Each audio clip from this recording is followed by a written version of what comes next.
आप क्यों आ गई? मुझे बुला लेती ना, मैं आ जाती। आपने खामखा जहमत की आने की। मैं क्या हरे तेरे च ते रवाज नहीं हैगा बाहर जाके फुफी नूं मिलन दा, सलाम दुआ लैन दा। शर्म नहीं हैगी? हद हो गई है भैणा। तेरी मां ने तेनू जरा तमीज नहीं सिखाई कि घर आए परौह्णियां नूं मिली दा है, जुली दा है। फुफी हाँ मैं तेरी, खूनी रिश्ता मेरा तेरे नाल। देखो मैं बस बाहर आ रही थी, मैंने सोचा एग्जाम सर पर आए तो कुछ पढ़ लूँ कुछ, इसलिए बस। नहीं पता चलता कि बाहर आया परौह्ना कोई ओह् उठ के मिली दा जिली दा। तेरी मां ने अज तक माना कोई कम्म नहीं चज दा कीता ना। उन्हें कदी साडी खिदमत की आप, ना कदी उन्हें आप साडे नाल प्यार मुहब्बत की, ना अगों उन्हें तुहानू दर्स दिता। आहो यही खुशी कराना सुना तुहाडे को भी ते नहीं। बाहर आई दा कोई मिली दा कोई गिली दा कि फुफ्फो फुफ्फो फुफ्फो लाई है नी तू एडी तू फुफ्फो दी प्यारी ते बाहर आके मिलदी फुफ्फी नू। हाय पता नहीं की कीता साडी भरजाई ने, पता नहीं किहड़ियां गल्लां तुहाडे ज़हन च पाईयां ने उन्हें, पता नहीं की कहंदी है साडे खिलाफ। जरा तुसी इन्ना बागी जे बालो। नहीं नहीं नहीं है ऐसी ऐसी कोई बात नहीं है बुब्बू, आपको गलतफहमी हुई है। मैं भला आपसे क्यों नहीं मिलना चाहूंगी। अब्बे नूं हुन्ने हुन्ने हुन्ने गल करांगी तेरे अब्बे नाल कि नकली दा इस तरह करीदा नहीं। जरा तमीज नहीं कि फुफ्फी आई है, मैं उठा मिला उन्हें बाहर जाके। हाय हाय ला दित्ती, शर्म ही ला दित्ती तुसी ते जी बुब्बू। ते वाला नूं की कीता? हाय हाय तोबा तोबा तोबा तोबा तोबा, बहुत ही आखर आई। सारी जिंदगी तुहाडी मां ने आप भी फैशन ही कीते ने ते अपने वाला नूं रंग ही करा छड्डिया ते ऊट पटांग हरकतां कीतां ते अगों तुस पुत्तर जी तुसी भी ओही कुछ करना पता है मैनू।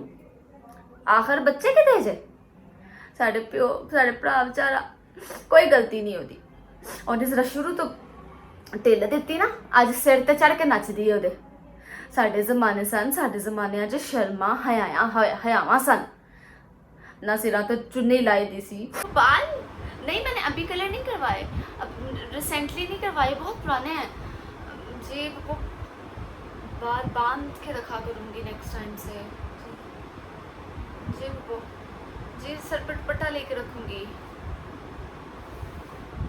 तुसी अजकल यूनिवर्सिटी च छड़िया ही करन जांदियां जे लूड़ फिरन उत्थे उत्थे इस तरह जानी है। आ लैंदे तेरे प्यो नूं, मैं गल करनी है बा के कल नूं कुड़ी ब्याहनी नहीं हो किते ये झाटा खिलाड़ के लगी फिरदी है वाल भी तो रंगाए सु। हाय हाय हाय अल्लाह ही माफ़ करे, अल्लाह ही माफ़ करे। अजाब पैंदे आ दुनिया ते कसमें अजाब पैंदे आ। पता नहीं की तरबियत करदियां फिरदियां ने तुहाडी, मैनूं तो समझ ही नहीं आती। वो एक्चुअली यूनिवर्सिटी में ऐसे ही आते हैं सब, थोड़ा थोड़ा सा आजकल सभी टिकटॉक बन के रहते हैं तो मैंने सोचा जी सॉरी। मैं तेनू दस दियां अज मैं कोई ना कोई गल मका के ही उठांगी इत्थों, मैं नहीं तेरी इंज तेनू रहन देना। आहो तुसी जरा बेचारा गरीब कल्ला कमान वाला एडा ओहदे सिर ते बोझ है, इन्नी महंगाई बाहर, तुसी अपने फैशन कर करके मावां धियां दे पैसे उड़ाने जांदियां जे। ऐसी बात नहीं है पप्पू, आप गलत समझ रही हैं। बाबा को पता है, सबको पता है।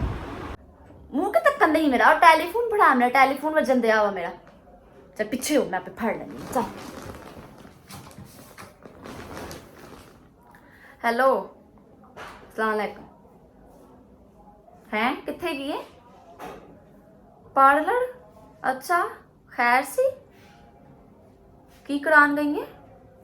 वाल रंगने? तेनू कितनी बारी क्या जो तेरी मामू लाई होवा फोन ना करया कर। की है वाल रंगने ते रंगा लै हाँ ना खराबे। आहो तेन तो पता ही नहीं चलता। खबरदार जे तू वाल रंगाए ते तेरिया लत्तां भंदे नहीं मैं। आहो आहो रंगाला कुछ नहीं होंदा।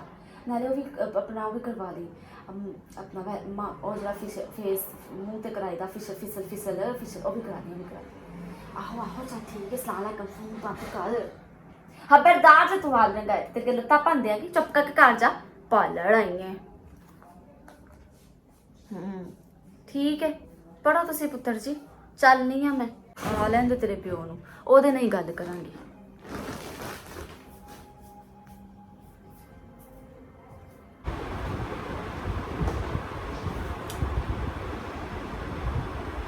हेलो एवरीवन, मी Maryam Sheikh, welcome to my official YouTube channel. उम्मीद करती हूँ आपको मेरी वीडियोस पसंद आ रही होंगी। अगर आप अपनी पसंद की कोई वीडियो बनाना चाहते हैं तो कमेंट सेक्शन में अपनी कीमती राय का इजहार कीजिएगा।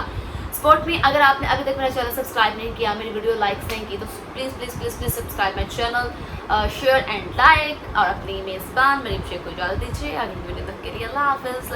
Love you all.